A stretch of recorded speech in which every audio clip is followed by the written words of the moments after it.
Bani Yosef, Od Avichai, Velo Yachlo Achim La'anot Oto Ki Nivanu Mipanav.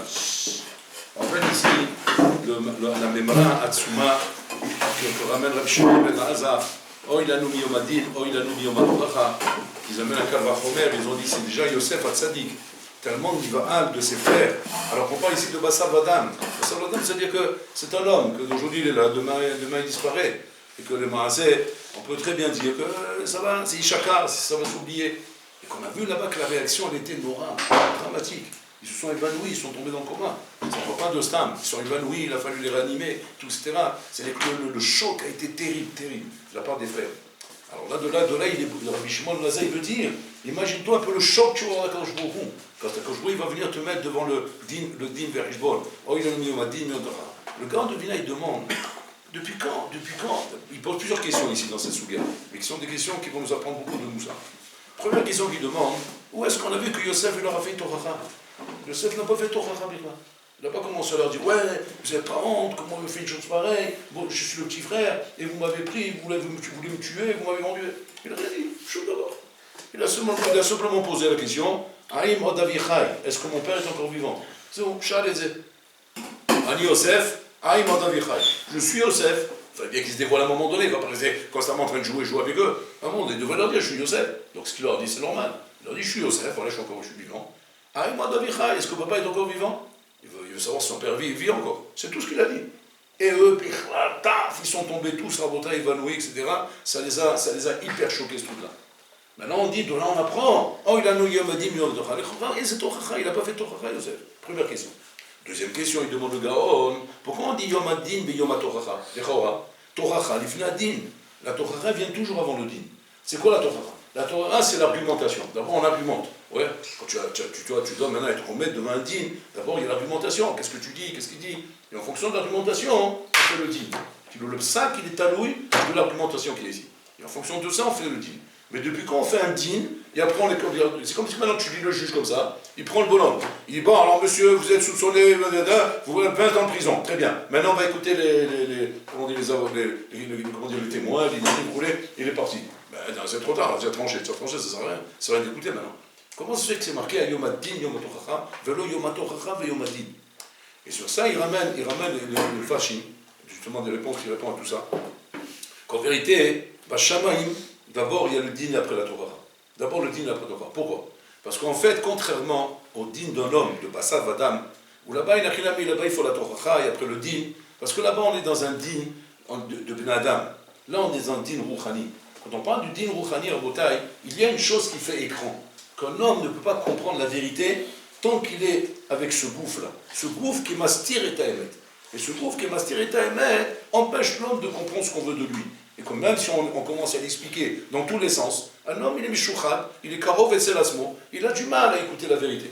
Qu'est-ce qu'on fait? C'est pour ça que Bachamam, qu'est-ce qu'on fait d'abord? D'abord, on fait le din, c'est qu'on fait le din. Din chez le guinam, on l'amène au guinam, on lui enlève son corps. Et une fois que le corps est parti, a disparu, et que là, à ce moment-là, il n'y a plus ce côté mishouchad et ce côté karov et lasmo, l'homme peut à ce moment-là écouter la vérité. Et à ce moment-là, on lui fait la Torah.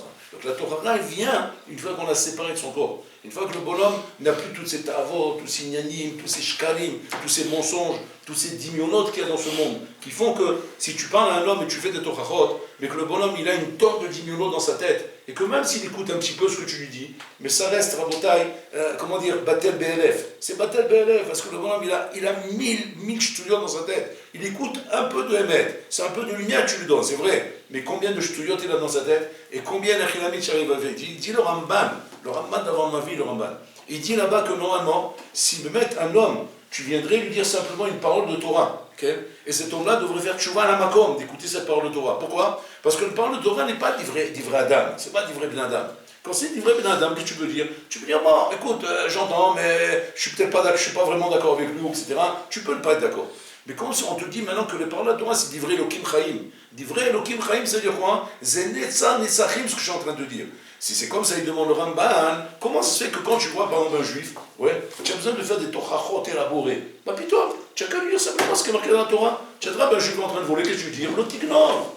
Tu attrapes un juif en train de mentir, tu dis al-Teshaker. Tu attrapes un juif en train de le Shabbat, le Shabbat. Qu'est-ce que tu dis alors? Si je lui dis ça, qu'est-ce qui se passe? Mais à la makom, il fait tchouva. Pourquoi? Parce que les paroles que je suis en train de lui dire, c'est Netsan et Sachim. Alors il pose la question de Ramban. Comment ça se fait que quand je dis la parole de Torah, le ne fait pas tchouva à la makom? La mort ne faisait pas tchouva à la makom. C'est pas que je suis en train de lui dire des paroles de Ben Adam, genre Obama il interdit, au policier il a dit, il ne faut pas brûler le feu rouge. C'est-à-dire, je suis pressé, alors je brûle le feu rouge. Mais quand c'est les paroles d'Hachem, les Chora, à la makom tu veux faire tchouva. Il dit le Ramban là-bas que la raison pourquoi un juif, malgré que tu dis les paroles d'Hachem, ne fait pas tchouva à la makom, il dit la raison pour ça, c'est parce qu'il a Elef Magel, Elef Marsomim. Il a 1000 murs devant lui qui sont des marsomim qui viennent de son gouffre, de ses tavors, de ses inanim, de ses bêtises qu'il a dans sa tête, qui fait qu'il ne peut pas écouter les paroles de la Torah. C'est-à-dire, plus un homme en bouteille a enlevé les marsomim, et plus les paroles de la Torah le font vibrer. C'est-à-dire, tu vois un bonhomme, comment tu évalues combien il est proche de la Torah, ou combien il est loin de la Torah, c'est sa sensibilité à la Torah. Qu'un homme, quand tu lui fais un petit torara et à la makom il réagit, ça prouve que ce bonhomme, il a très peu de murailles, très peu de marsomim. Mais si tu vois qu'un homme, il faut beaucoup taper pour qu'il commence à réagir, ça prouve qu'il a plein de marsomim. Donc là, on voit que les frères de Yosef et Chora n'avaient pratiquement aucun marsomim. À peine ils ont entendu Ani Yosef, Aïmor David Chai, à la makom ils sont tombés. C'est-à-dire qu'on voit ici qu'ils étaient très sensibles à la parole d'Hachem. Et là, le péné, c'est quoi? C'est qu'ils étaient persuadés qu'ils avaient raison. Ils ont pensé qu'ils avaient raison. Que ce din envers Yosef était un din tzedek. Et pas Stama, Ezetava, ou Ezebibou, n'importe quoi. Eux, ils étaient persuadés qu'ils avaient raison. Seulement, dès qu'ils ont vu effectivement comment toute la situation s'est retournée, et qu'en fait, Enachinami Yosef était là devant eux, à la mort qu'ils ont fait tchouva. Alors la question qui se pose, il ne leur a pas fait Torah, ou non, même Torah. C'est quoi din et Torah? C'est quoi la différence? Le din Rabotai, c'est din chez Ginam. Qu'est-ce qu'il fait le Guinam Rabotai? Le Guinam, qu'est-ce qu'il fait? À la makom, il enlève de la personne. Le but du Guinam, c'est d'enlever la personne Rabotai, tous les marsonniers, toutes les barrières qu'il a chez lui. Et quand j'enlève ces barrières, qu'est-ce qui reste maintenant? Maintenant, il reste que la Neshama. La Neshama, maintenant, peut écouter la Torah. La Torah, c'est-à-dire, je peux lui expliquer maintenant quel est le problème qu'on a avec toi et pourquoi tu n'as pas fait la volonté d'Hachem. Maintenant, le bonhomme, il va écouter. Et ça, c'est ce qui va l'ébranler plus. On dit que le Guinam, c'est du miel à côté de la Torah. C'est du miel. C'est le Guinam, il consiste simplement à décoller la matière. Une fois que je t'ai collé toute la matière, je t'ai enlevé déjà tous les shochadim, tous les bêtises du monde. Maintenant, je vais te mettre en face de toi-même, qui est la Torah. Et là, il paraît que même le Guinam, c'est du bonbon à côté. C'est du bonbon à côté de la Torah, où là-bas, on ne te touche plus, on ne te fera plus. Simplement, on te met devant le Hémet absolu. Et là, c'est marqué que la boucha, qui est là-bas, que l'homme subit à ce moment-là, elle est tellement grande que même le Guinam serait pour lui une ville de refuge. Il demande, il supplie qu'il retourne au Guinam, tellement qu'il était bien là-bas par rapport à la Torah qu'il a maintenant ici, qui représente la boucha qu'Hachem lui fait maintenant. C'est comme ça, où on comprend ici chez Yosef, a priori la Torah. Parce qu'on ne peut pas dire qu'ils sont tombés stam à cause du din. Le din, il n'y a pas eu de din, il n'y a pas de Guinam, rien du tout. Donc c'est quoi la Torah qui a eu ici? Alors Yosef n'a pas fait de Torah. Il explique le grand devina, que la Torah qui a eu ici, c'est le fait qu'il lui a dit Ani Yosef Chai, Ani Yosef, Aïm Od Avi Chai. C'est quoi le pshat? Le pshat, c'est comme ça. C'est qu'en fait, Yosef leur montre ici combien ils se sont trompés dans tout le malheur qu'ils ont fait. Tout le malheur qu'ils ont fait. Eux, ils sont venus avec le malheur de dire quoi? Tu fais des halomot et tu t'imagines dans tes halomot qu'on va venir se prosterner devant toi. Papito, makaralecha, un temps marqué. Donc, il a l'okib l'outat de faire. Ils étaient persuadés que Yosef est dans Rodev, que Papito, on peut l'écouter dans ce truc-là. Et donc, ils ont tout fait pour enlever cette mitzvah des halomot. Et donc ils ont œuvré pour ça. Ils ont fait un din, ils l'ont vendu, ils l'ont éloigné. Donc pour eux, Nigmar, il n'y a plus de Chalamout. En fin de compte, qu'est-ce qu'ils voient maintenant de leurs yeux? Ils voient que non seulement qu'ils n'ont pas enlevé, mais au contraire, ils ont précipité tout ça. C'est-à-dire que ce qu'ils ont fait n'a servi qu'à une chose, c'est que d'amener les Chalamout de Yosef. C'est que les bonhommes, ils se disent les bons chez Olam. Non seulement on n'a pas empêché, non seulement on n'a pas retardé, mais au contraire, grâce à nous, ça s'est passé encore plus vite. C'est ça qui est nos ragaillons. C'est qu'un homme va voir après 120 ans, Rabotai, qu'aucun de tes maasim n'a rien pu changer à la mitzvah de la vie. Tu ne changes rien à la mitzvah de la vie. Dans la vie, tu ne fais que suivre le chemin d'Hachem. Seulement, tu es ou avec lui ou pas avec lui. C'est ça la nafkamina. Mais le chemin, c'est le même. Si tu te retrouves là-bas, c'est que tu devais être là-bas. Seulement, il y a le bonhomme qui va être là-bas, Michou Tarava. Il y a le bonhomme qui va être là-bas, Michou Maved Hachem. Mais à l'endroit où tu devais être, tu devais être. Maintenant, la chérie, savoir, qu'est-ce qui t'a amené là-bas? Bon, alors là, tu vas lui dire, mais bon, alors là, c'est toi qui m'as amené là-bas. Tu sais très bien qu'un Kobi de Shamaïm, je vais dire oui, peut-être que c'est moi qui t'ai amené là-bas. Mais le problème est quelle marchava tu finis là-bas. Si tu es une marchava shlilite, négative, une marchava balmenant du Tzarara, mais que l'endroit où tu es pas d'aller là-bas. Ça s'appelle que ta béchira mauvaise d'aller là-bas. Et là, je vais te demander des comptes. C'est pour là, on ne va pas demander des comptes à l'homme pour les maasim qu'il a fait. Parce que les maasim que tu as fait, c'est l'homme qui les a fait faire. Ce marché va te demander des comptes pour la marchavara que tu as eu ici. Et comme ça, on raconte. Le Baal Shem Tov, il avait un Talmid Mouvak. Talmid Mouvak, c'était son meilleur élève. Un Talmid appris Tov chez lui. Baal Shem Tov, après, il va faire mon son tige, etc. Il demande à son élève Mouvak de rester avec lui. Donc tout le monde s'en va, il reste avec lui. Il dit, tu sais, il faut que tu comprennes que le moment est arrivé de se marier. Ça y est, on va te présenter un chido. Donc il annonce que, ça y est, il faut qu'il se marie. Je l'ai dit, mais quand Admour il dit, on ne discute pas avec lui. Il a dit, il n'avait aucun problème. Il n'y a pas de problème. Il dit, moi je ne comprends rien, je ne sais pas, je n'ai pas pensé à ça, mais si vous dites, ok. Maintenant, le Baal-Shem-Tov, il lui dit, mais fais attention, il dit, fais attention à toi, comme s'il lui dit, fais attention à toi, parce que je sais que tu as une mida de voler. Tu as une mida de voler, fais attention à ça, comme s'il lui dit, le Baal-Shem-Tov. Bon. Et le volet, il avait cette mida de voler, mais il faisait attention, il travaillait très très fort, et il était le meilleur élève du Baal-Shem-Tov parce qu'il travaillait sur lui, il hommage Razabichoua, c'est-à-dire, maintenant ça commence à lui travailler la tête. Je vais me marier, comment je vais faire au niveau par ça? Ça commence à lui travailler la tête. Tellement ça lui a travaillé la tête qu'il a décidé, le bonhomme, d'aller faire un casse. C'est quoi le casse? Il y avait un pavillon label, pas loin du Baal-Shem-Tov. Il a repéré l'endroit, il a étudié le dossier très longtemps, jusqu'à ce qu'il a décidé qu'un soir il va aller là-bas, il va voler tout. Il est même parti travailler là-bas, pour voir comment ça se passe, où se trouve le coffre, où on met tout, etc. Il a tout repéré.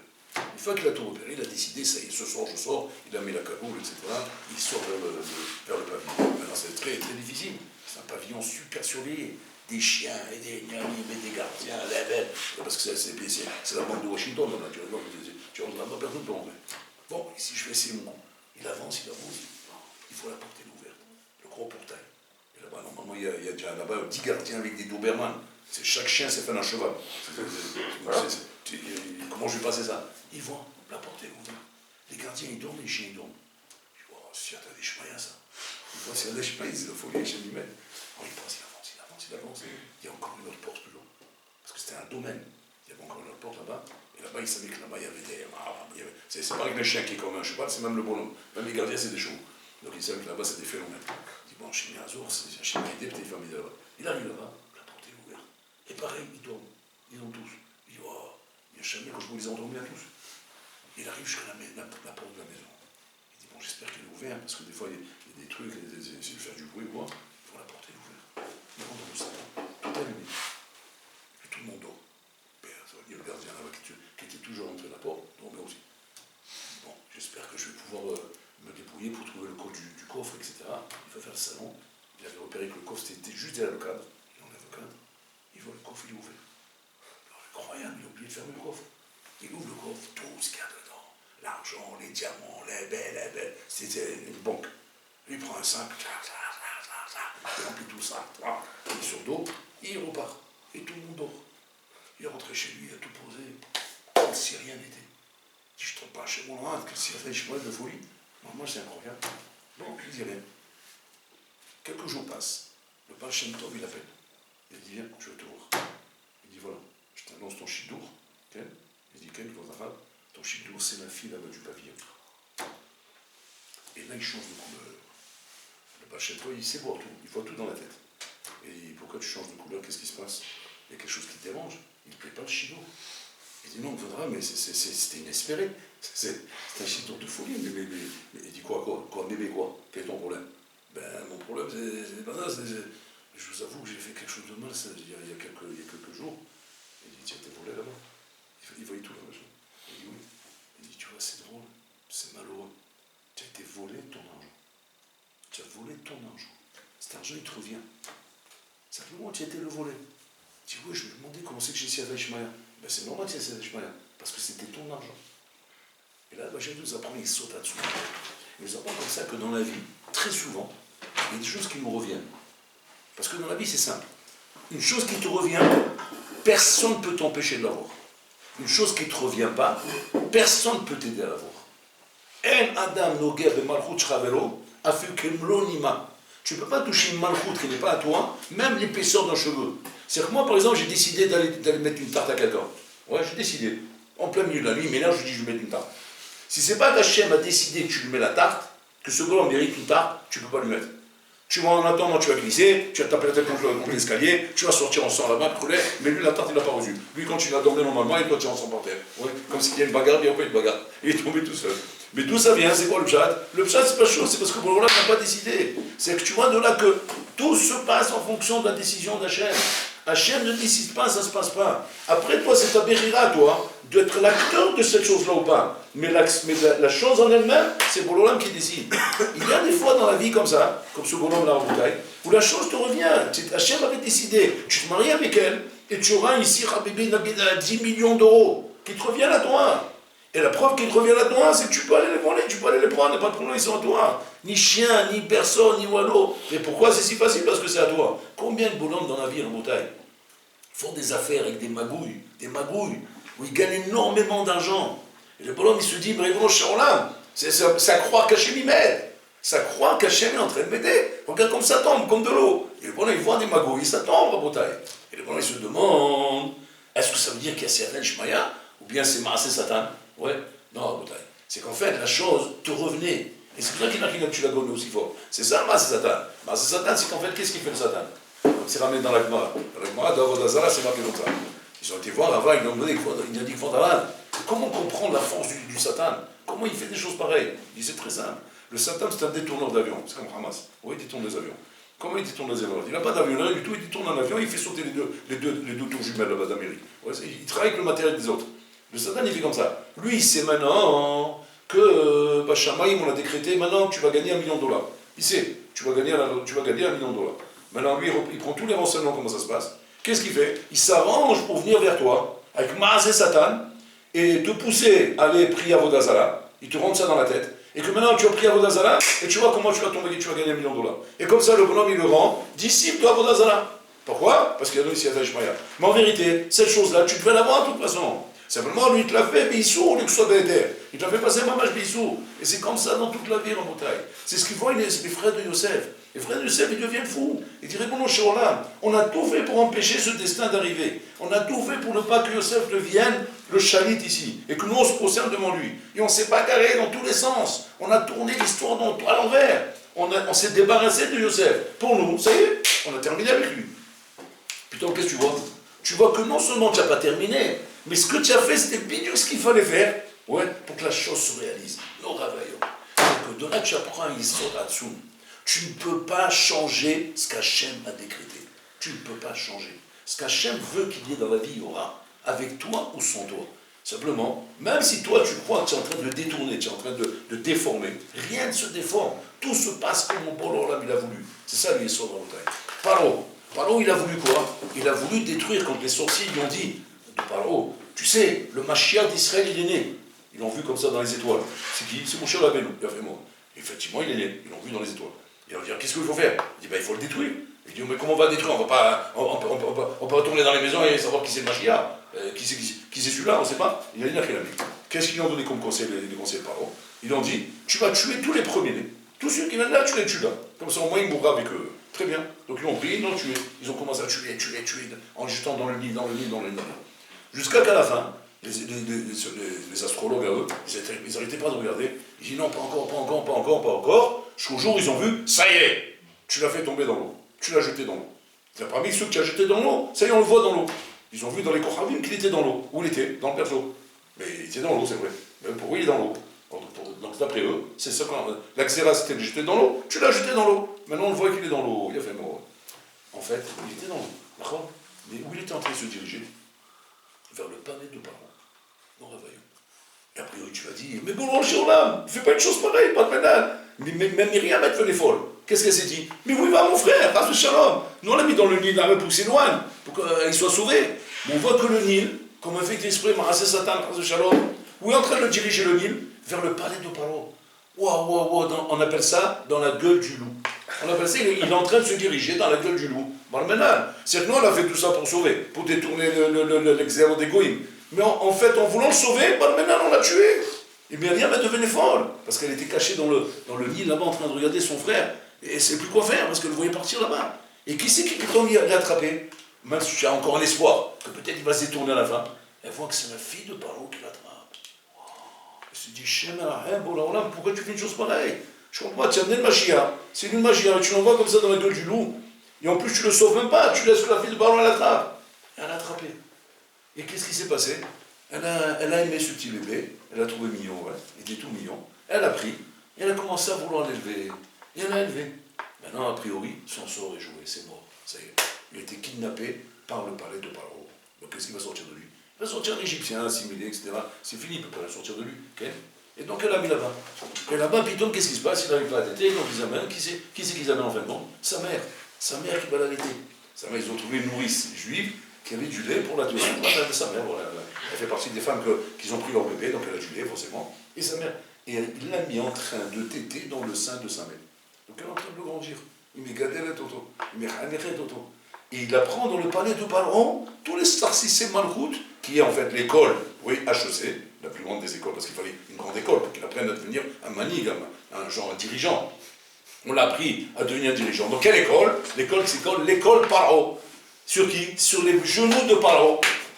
Paro, il assoit sur ses genoux, il est en train d'y apprendre comment on devient un roi. Regardez comment Borolam il fait les scénarios de la vie. C'est ma vie, la rayonne. Et ça, c'est des exemples. Mais toute la vie, elle est comme ça. Toute la vie, elle est comme ça. Quand toi, tu crois que tu es en train de te détourner, tu es en train de courir, tu es en train d'aller par là ou par là ou par là, et tu crois que tu prends des décisions des fois qui vont à l'encontre d'Hachem. Sache une chose. Même quand tu crois que tu es en train de claquer la porte à Hachem, ouais, tu ne claques pas la porte. C'est bidou ce qu'Hachem voulait que tu fasses. Okay? Simplement, le médecin se sert des scénarios pour te faire croire à un mec qui est en colère ou qui a un problème. Mais c'est Borolam qui te fait faire ça. Et c'est lui qui t'amène là-bas. Simplement, on te demande d'être Rosem et Tchouva. Moi, c'est l'Arzol Betchouva. L'Arzol Betchouva, c'est-à-dire arrête d'être broguaise et arrête d'être en colère avec Hachem. Arrête de te quereller avec lui. Commence à comprendre que Akol des Shamaïm, tout ce qu'il fait, c'est lui qui le fait. Sois Mekabel d'Ahava, tout ce qui se passe avec toi. Et arrête de croire qu'il y a ici un combat et un bras de fer avec Borolam. Il n'y a pas de bras de fer. Tout ce qu'Hachem fait pour toi, c'est ce qu'Hachem a décidé de faire pour toi. Et rien ne peut se passer autrement que ce qu'Hachem a décidé. Comme Yitzhak Avinu. Yitzhak Avinu, c'est marqué qu'il était persuadé que celui qui doit prendre les brachot, c'est Esav. Pour lui, c'était Esav Hatzadik. Yaakov Avinu, c'était le numéro 2, lui. Donc il voulait donner les brachot à Esav. Maintenant, Hachem, il a fait un truc pour que Yaakov vienne prendre les brachot.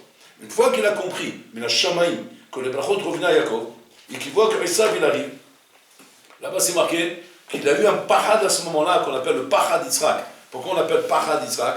Alors tout le monde croit, c'est un faux pshat qu'ils font, de dire que parad d'Yitzhak, le pshat c'est quoi? C'est le parad qu'il a eu Yitzhak au moment de la Kedah.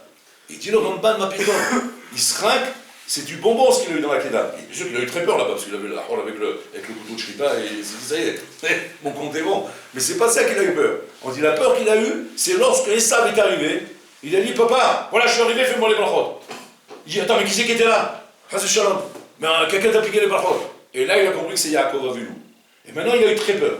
Maintenant, tout le monde croit que la peur qu'il a eue, c'est comment il s'est fait avoir que l'autre il a pris les brachot. Non.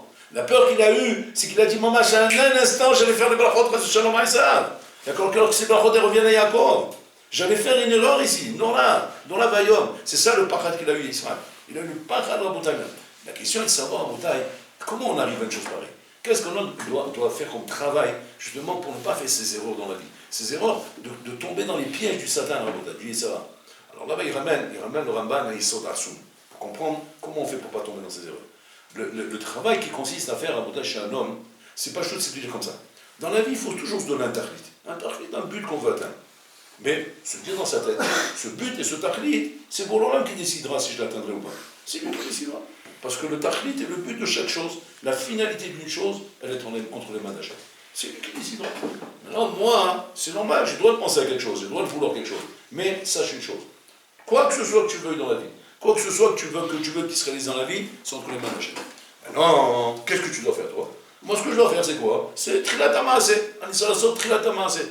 Et quand je fais Trilat HaMaaseh, tout est bégéder, il y a Gata ou Matzata. Il y a Gata ou Matzata Tami. Qu'est-ce que ça veut dire, Yagata ou Matzata? C'est Stira Minoubé. Yagata, ça veut dire quoi? J'ai fait des efforts.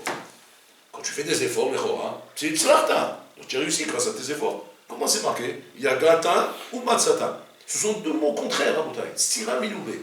Yagata, ça représente l'effort, la fatigue, l'investissement. Matsata, ça représente le Esseradat. C'est nonchalant. Je me baladais dans la rue et j'ai trouvé $1 million. Alors qu'est-ce que je te dis? Regarde les paroles de Chazal, c'est la belle. C'est Yagata. C'est quoi? J'ai travaillé fort, dur et sec. Pour gagner quoi? Pour gagner $1 million. Donc qu'est-ce qu'on s'imagine? Que tu as mis en place une usine, tu as mis en place des trucs, les belles.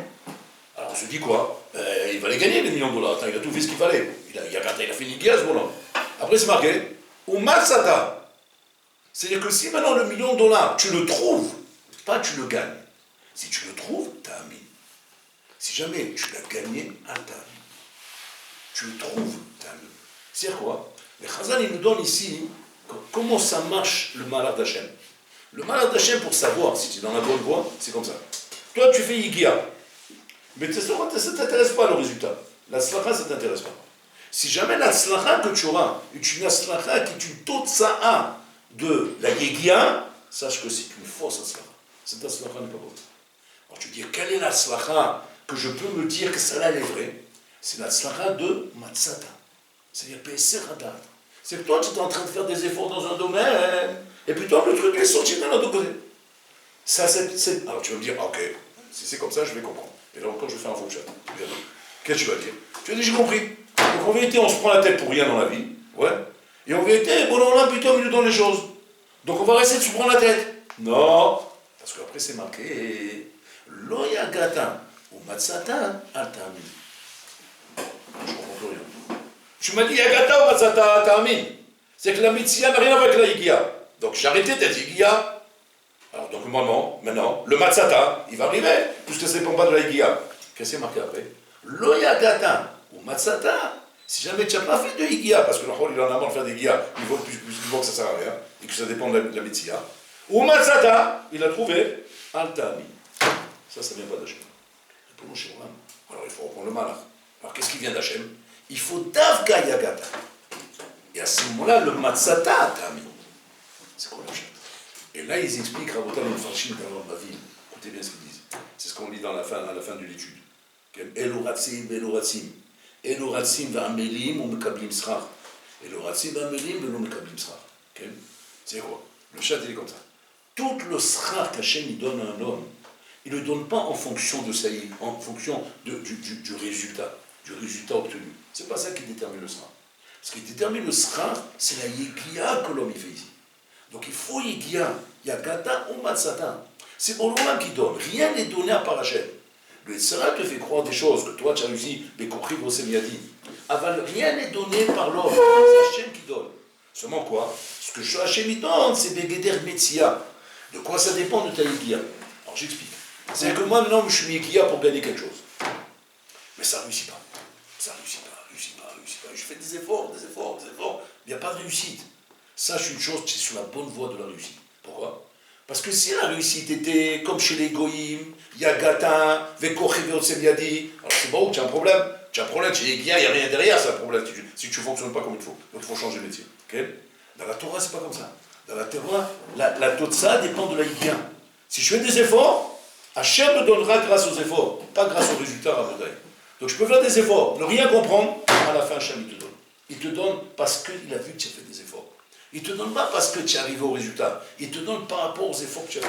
C'est qu'en fait, tout le don de ce qu'Hachem donne dans la vie à quelqu'un, il le donne en fonction de ses efforts. Pas en fonction, en bouteille, de la capacité, de la chorma qu'il a, des kélim qu'il a. Ça ne dépend pas de ça, en bouteille. Ça dépend des efforts qu'un homme y fait. Et pas des kélim et des capacités qu'un homme il a. Et c'est comme ça qu'un homme, il peut être maslier dans la vie. C'est la vraie slacha, celle d'Akadosh Baruch Hu, et la slacha d'un homme qui a fait des efforts sans résultat. Et bon, l'homme donne le résultat.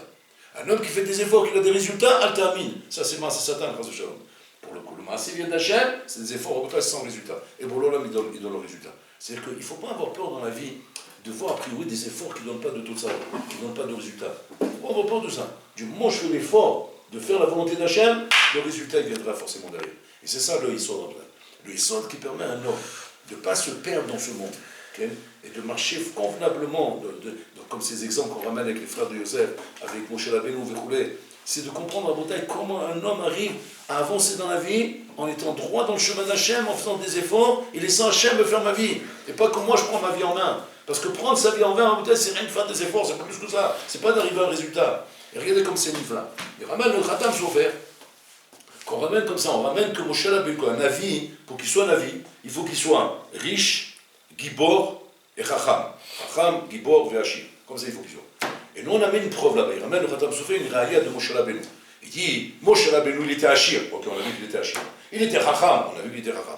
Et Forah et Moshe Gibor, comme s'il demande le Khatam Sofer. Où est-ce qu'on a vu qu'il était Gibor? Parce qu'une fois, il s'est battu contre un lion, il s'est battu contre un ours, il s'est battu contre Chèche. Il faut qu'on voit ça Gvoura quand même.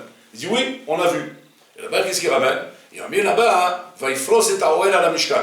Qu'il a pris l'Oel, qu'il a pris le rideau, la tenture qu'il y avait là-bas. Il a été poré à la Mishkan. Il dit qu'Adam, chez poré Smichal Mita. Comme un homme qui est poré sur une couverture sur le lit. Tu as vu comme tu mets la couverture sur le lit? Tu vois la couverture comme ça, tu la poses dessus. Ouais. Mais non, le Mishkan, c'est pas un lit, c'est pas ton lit. Ouais. Le Mishkan, Habibi, c'est je sais pas combien de mètres de long, combien de mètres de large. Et une tenture, Habibi, c'est 10 tonnes. Ouais. Il a pris comme ça, mon cher Rabbeinu. Hop, plaf, il a posé les pots comme ça, une derrière l'autre, comme ça, il les a posés sur le Mishkan. Tiens, de là, on voit le corps de Moshe Rabbeinu. Il demande le Khatam Sofer, il dit pourquoi on n'amène pas la preuve de Moshe, qu'il y a qu'un Moshe à Mishkan, qu'il a levé tout le Mishkan. C'est encore plus que de mettre la peau là-bas. Tout le Mishkan, il a levé Moshe Rabbeinu. Non, si jamais, regarde, je suis en train de dire comme ça, amène-moi un exemple de la force de cet homme-là. Alors je dis comme ça, je t'amène un exemple. Alors je dis, cet homme-là, il est très fort. Tu sais ce qu'il a fait? Tu sais ce qu'il a fait? Il a levé comment dire, son cartable. D'accord, son cartable. S'il n'a pas son cartable, c'est pas qu'il n'est pas fort, c'est qu'il est malade, il faut l'enfermer dans son hôpital. Ouais, il a levé son cartable. N'importe quel homme, il a le cartable. Après on dit, non, en vérité, j'ai oublié de te dire. En fait, il a levé le bâtiment. Alors je pose des gens qui disent, je comprends pas. Alors pourquoi tu me dis qu'il a levé le cartable? Tu dis qu'il a levé le bâtiment. S'il a levé le bâtiment, amène-moi cet exemple. Là, je vois sa force. Pourquoi tu m'amènes l'exemple du cartable pour me dire que tu as vu un exemple pareil? C'est qui demande un cartable? J'ai ici de Moshe Rabbeinu l'exemple qu'il a levé le Mishkan. Vayakel Moshe ta Mishkan. D'accord? Pourquoi tu m'amènes l'exemple de la tenture qu'il a levée là, qu'il a mis là-bas comme une couverture? Alors que le Mishkan, c'est tout le binyan qu'il a levé. Il ramène le Khatam Sofer. Je t'ai pas amené le Mishkan, pourquoi? Parce que le Mishkan est Nachinami, c'est Akadosh Baruch Hu qui l'a levé. Quand Moshe Rabbeinu il est venu, il n'arrivait pas à le lever. Simplement, il a essayé de le lever. Et pour l'Olam, c'est marqué là-bas que pour l'Olam, il a fait lever. Alors c'est comme ça, il demande le Khatam Sofer, il va dire, alors là, je comprends plus rien, il va rendre du fou. Ouais. Parce que, alors pourquoi tu dis, Vayakel Moshe ta Mishkan? Alors si Moshe l'a pas levé. Alors ne lui dis pas, Vayakel Moshe ta Mishkan. Pourquoi tu dis que Moshe l'a levé le Mishkan? Là-bas, il a dit, non, ki ilu ikim. Comme si c'est lui qui l'a levé. Il dit, tu sais, mais pourquoi Hachem il fait ça? Là-bas, Hachem on s'est d'abord casé.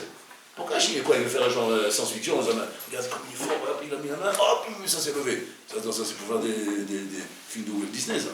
Mais quand si on veut maintenant montrer si Moshe est capable de le lever ou pas, ben, il n'est pas capable de le lever, ça ne va pas diminuer de sa galoute, qui ne peut pas lever le Mishkan. Pourquoi Bolan tu fais un S pareil qui ne sert à rien? On ne fait pas d'émission pour rien, Bolan il ne fait pas d'émission pour rien. Maintenant tu vas dire, ouais mais c'est honteux que Moshe Rabbeinu, il voulait lever le bâtiment, il n'a pas pu le lever. Mais personne ne va posséder Moshe Rabbeinu s'il n'est pas le bâtiment. C'est comme si maintenant je t'amène, maintenant je ne sais pas mon rêve, je t'amène, il n'a pas levé la tour Eiffel. Bon alors c'est pas un grand rabbin. Mais espèce d'imbécile, il n'a pas levé la tour Eiffel pour un grand rabbin. C'est pas comme ça qu'on évalue sa grandeur. Il dit non, mais il faut qu'il la lève. Alors qu'est-ce qu'il fait Hachem? Pour ne pas que les gens soient déçus, alors il lui fait lever la tour Eiffel. Maman, c'est Chalet, Manaf Kamina, qui lève ça ou pas? Que tu as besoin de me dire, quel Moshe ta Mishkan? Il a levé le Mishkan, Mazem aussi, Bakadlout chez Moshe Rabbeinu. Il dit non. Là-bas, en fait, je vais t'expliquer tout le yesod de la Bakadlout de Moshe Rabbeinu. Tout le yesod, je vais t'expliquer là-bas. Et c'est pour ça qu'Hachem écrit, quel Moshe ta Mishkan? Regarde comme c'est fort. Adam Sofer, il dit qu'en vérité, Moshe Rabbeinu il n'a pas levé le Mishkan. Ki lo ikim. Bolan ikimoto. Mais pourquoi Bolan il appelle ça Vayakel Moshe ta Mishkan? Pour t'expliquer que ce que Moshe Rabbeinu est devenu, il est devenu pourquoi? Parce que c'était Yagata. Avalakol ayam etzia. Umatsata ta'amin. Akol ayam etzia. C'est qu'il a fait des efforts. Mais l'effort qu'il a fait, il était impossible par rapport à ce qu'on lui demandait. Par rapport à ce qui était le but ici, qu'on demandait à Moshe Rabbeinu, c'était impossible qu'il arrive à ça. Et c'est pour ça qu'on appelle Vayakel Moshe ta Mishkan. C'est que toute la vodette de Moshe, toute la galoute de Moshe, elle était de Prinat Kiilu Ikim, comme s'il a levé Vayakel Moshe ta Mishkan. C'est que quoi? De là on voit une Rinami, que quand on dit que le Navi, pour être Navi, il faut qu'il soit Chacham, Achir et Gibor. Ouais. C'est quoi Gibor? Gibor Biyigia, pas Gibor Bemaase, Biyigia, dans l'effort. il est là en train d'essayer de lever le Mishkan. Il transpire, Moshe Rabbeinu, pas il fait semblant. Il transpire. Et puis, en essayant de le lever, puis il se lève le Mishkan. Mais Moshe Rabbeinu sait très bien qu'il ne peut pas le lever. Il voit qu'il n'arrive pas à le lever. Mais il fait l'effort de le lever. Le fait qu'il fait l'effort de le lever, mais quand le Koro, qu'est-ce qu'il fait? C'est-à-dire que de quoi dépend la tzlacha d'un Ben Adam dans la vie? De quoi dépend qu'un homme arrive à faire des choses dans la vie? Ou bien des fois tu vois qu'il n'arrive pas à les faire. Des fois tu vois qu'il les fait, des fois tu vois qu'il va les faire. Qui est le responsable? Ben, tu dis, ben c'est Hachem, c'est d'après ce qu'on a compris. Puisque c'est lui qui doit m'aider. Et s'il ne m'aide pas, ben je peux rien faire. C'est faux.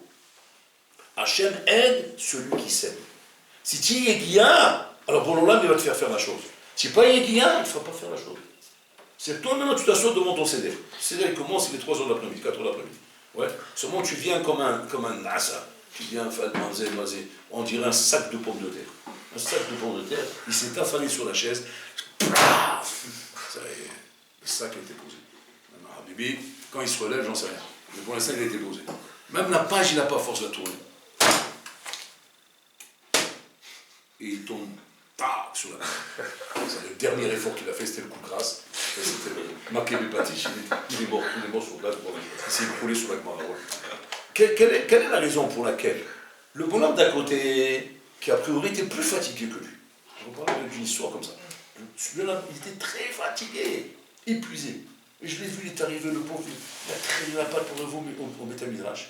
Il s'est assis, et il a commencé, et puis tombe le feu, c'était le feu.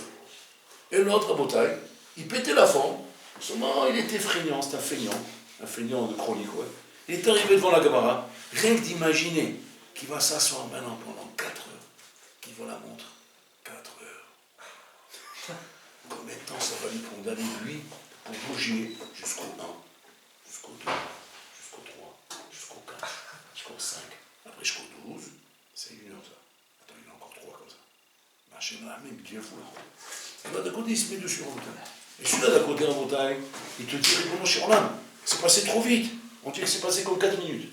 Et là, d'un côté, il dit que tu vois, 400 ans, ça fait que je suis là. C'est quoi la différence entre les deux, je comprends pas. Tous les deux, ils sont là 4 heures. Il n'y a pas ni 4 minutes, ni 400 ans. Ils ont tous les deux passé 4 heures. Pourquoi lui, ils sont comme 4 minutes, et pourquoi lui, ils sont comme 400 ans? La différence, elle est dans la montagne. C'est que celui-là, il y a Yegia ou Matsata. Celui-là, il n'y a pas Yegia. Comme il n'y a pas Yegia, il n'y a pas Matsata. Hachem aide. Sans l'aide d'Hachem, on ne peut rien faire dans la vie en montagne. Rien. Que ce soit dans le Rouhani comme dans le Gashmi. On ne fait rien sans l'aide d'Hachem. Ce qui va amener Hachem à t'aider dans la vie. Il va te donner une siata d'Ishmaïa, c'est quand toi tu vas faire l'effort. Tu vas venir avec l'effort en montagne. Même si tu n'as pas la pêche, même si tu n'as pas envie, même si tu sens que tu as bout de force, tu as les bras qui baissent, tu as du rouge, tu n'es pas bien dans ta tête, déroulé, et tu n'as pas envie de t'asseoir et étudier. Le boulot même il te teste. Qu'est-ce qu'il te dit? La trala c'est toi, le mcher c'est moi. Toi tu commences et moi je termine. Ouais. Hachem Igmo Beadi. Il faut que tu commences. Tu commences pas, je te laisse là-bas. Bon, l'homme, il te vote sur ce il t'attend comme ça. C'est quoi, c'est quoi, il attend. Qu'est-ce qu'il attend? Il attend ton démarrage. Et tant qu'il n'y a pas ton démarrage, tu restes comme ça pendant 4 ans. Pendant 4 ans en train de monter sur ta chaise. Et tu vois d'un côté le feu. Tu me dis, mais bon, je suis là, mais comment il fait? Je comprends pas, il était bien fatigué, j'ai vu comment il était. Moi j'avais la forme, et je comprends pas, je me suis affalé sur la chaise. Lui, il n'arrive pas de tourner comme une pile électrique. Non, je comprends pas, tu peux m'expliquer c'est quoi le saut? C'est quoi le saut ici? Le saut, il n'est pas shoot. C'est que lui là-bas, il s'est mis au travail, il y a 4 ans. Il a commencé à faire des efforts. Et toi qui as l'effort, bon, alors là, comme il intervient, il y a qu'un, moi je t'habite. Mais si maintenant toi tu viens comme ça, et tu ne fais pas d'effort, tu attends que ça vienne. Tu attends que ça vienne, tu attends qu'il y ait de l'ambiance, tu attends qu'il y ait du bruit, tu attends qu'il y ait des gens qui crient, tu attends qu'il y ait des rabbinim qui viennent, des grandes barbes blanches, des grandes pérotes, et de la musique de fond, et la basse qui se met en route, et le violoncelle, et le violon, et la guitare électrique, et ça commence, et le concert commence. Alors là, je mets ma route. Ah mais tu peux attendre jusqu'à demain, ouais. Tu vas rester 400 ans dans ta chaise, tu vas avoir une après-midi interminable. Et comme ça, le bonhomme en Bretagne, il meurt sur sa chaise. Il voit en Bretagne le temps passer à l'échelle, il devient fou, il a l'impression qu'il est enfermé dans une prison, dans une cellule en Bretagne. Mais pourquoi? Parce que il manque le démarrage. Le démarrage, c'est toi qui le fais, c'est l'étincelle. C'est l'étincelle qui donne le démarrage. Il y a un gata au Matsata. C'est le centre de la réussite dans la vie, Rabotai. Rien dans la vie ne peut se faire sans la guilla de l'homme. La guilla de l'homme, c'est le shoresh même de toute la science d'Ishmael. Qu'est-ce qu'appelle une siyata d'Ishmaïa d'Hachem? C'est quand Hachem voit un appel d'en bas. Qu'est-ce qui fait un appel d'en bas? L'effort. Hachem, il voit un effort. Il voit un effort de quelqu'un, à la makom, Hachem, il vient. Pareil, dans l'Amida, tu commences ta Amida. Si tu la commences comme ça, lourd, kaved, eh bien, tu ne verras pas d'aide d'Hachem. Tu vas faire ta Amida tout seul comme un grand. Ouais, comme un âne. Voilà, comme un grand âne. Et tu vas voir, ta Amida, elle sera FS. Alors que le bonhomme, maintenant, il sait que Hachem peut m'aider maintenant à faire ma Amida Bekabal. C'est bon, ça dépend de moi. Qu'est-ce qu'il faut que je fasse? Je mets le feu. Je m'excite maintenant dans ma vie au début. Hachem, c'est pas ta tiftar, ou fiaki, teila, terra, je le dis avec tout mon chèche, mais qu'on la chèche, mais qu'on la hèche. Hachem, il voit ça. Ah là, comme Hachem, il couvert ça. Ça, c'est la chose qui attire Borolin. La Yégia attire la Siyata d'Ishmaïa. Et là, comme Borolin, plutôt, il ouvre ton cœur, il ouvre ta tête, il ouvre ta bouche, il ouvre tous ses sens se mettant en effervescence et en feu. Et puis, tu sens la kavana dans la tefila. Et le bonhomme, il ne comprend pas comment il a la kavana. La kavana dans la bracha, c'est pareil. C'est tout dépend du barour, comment tu le dis. Tu dis, tu n'as pas dit barour, c'est normal, c'est vite fini. Il n'y a pas eu bracha, il n'y a pas eu de siyata d'Ishmaïa, il n'y a rien eu. Mais c'est maintenant tu t'arrêtes, barour. Tu as kavana, tu ne laisses pas la chose partir comme ça. Tu finis Guilla. C'est Guilla Rabotai à la makom. À la com, elle appelle, elle te donne siyata d'Ishmaïa, et c'est comme ça Rabotai. Ça, c'est un truc qu'on teste dans la vie, vous allez voir vous-même que c'est comme ça que ça marche. C'est-à-dire, t'azor l'atzmecha. Aide-toi à toi-même. Azor, t'azor imo. On aide le bonhomme quand il est là avec lui. Si le bonhomme là, il met son âme comme ça, il est là. Et l'autre, il vient comme ça. Il dit, oh, Jojo. L'âne, là, je disais, Doraïta, Azor, tu peux ramasser tout. Et lui, il est sur le côté de la honte, en train de filmer une garo, avec sa petite canette de bière. Bon, quand tu as fini, tu m'appelles, hein, c'est bon. L'autre, il n'a pas une mise à t'aider, il s'en va, il te laisse comme ça, il te le reprend. Ah, mais ça, la Torah l'a dit, tu l'aides quand il est là. Si jamais il met la main aussi. Il ne met pas la main, tu ne l'aides pas. Ah, mais ça, il y a leur paquet de Mishunara. C'est Nora Bayon. C'est un bonhomme, mon pote, il peut laisser un bonhomme en galère, le laisser en galère alors qu'il a besoin qu'on l'aide. Pourquoi? Parce qu'il ne se soucie pas de lui-même. Imenanili, mili. Si je ne me prends pas en main pour moi-même, personne ne t'aidera, y compris pour le Roland. Bon, le Roland n'aide pas le bonhomme qui ne s'aide pas.